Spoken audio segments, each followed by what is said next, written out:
It's taken a student to work out what the government should have done before the EU referendum, the impact of Brexit on NHS England.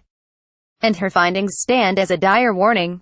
Because the analysis suggests that by 2024, there'll be no EU staff left in NHS England at all. A crystal ball? Carolyne Culver is studying for an MA in Global Political Economy at City, University of London. She has written an in-depth research document called Brexit, Freedom of Movement and the NHS Workforce, and she has let the Canary study the 44-page analysis, publishing its main findings here. All information was correct as of the 31st of March 2017. Culver has used data from Freedom of Information requests (FOI) and statistics from NHS Digital. And she makes clear that the document is not an exercise in crystal ball gazing. It is not possible to predict what will happen after Brexit, but it is possible to identify the likely scale of the challenge if the freedom of movement ceases. Number crunching to start. Culver notes that, as of the 31st of March 2017, 5.3% of all NHS England employees were EU nationals. Culver then analysed joining and leaving rates for EU nationals.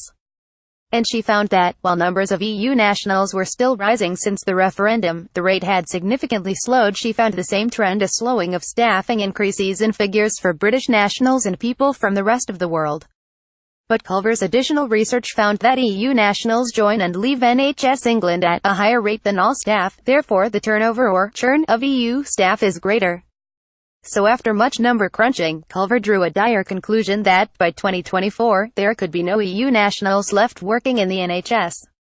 Brexit and the NHS, a perfect storm. As Brexit negotiations currently stand, freedom of movement will end on the 31st of March 2019. So Culver said that, even if current EU nationals had the right to remain in the UK assuming the supply of EU staff ceased, and the rate of departure remained the same 5.1% per quarter, it would take just under 5 years for EU staff to reduce to zero.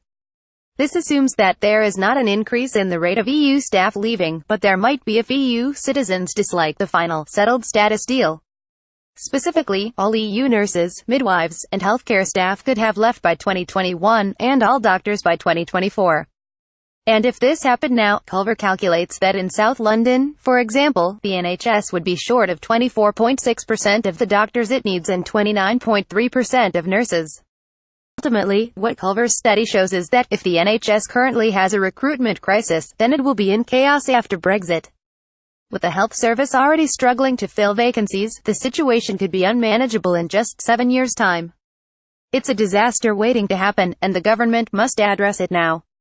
The Canary asked the Department of Health and the Home Office for comment on the research, but had received no response by the time of publication. Get involved. Read Culver's research here.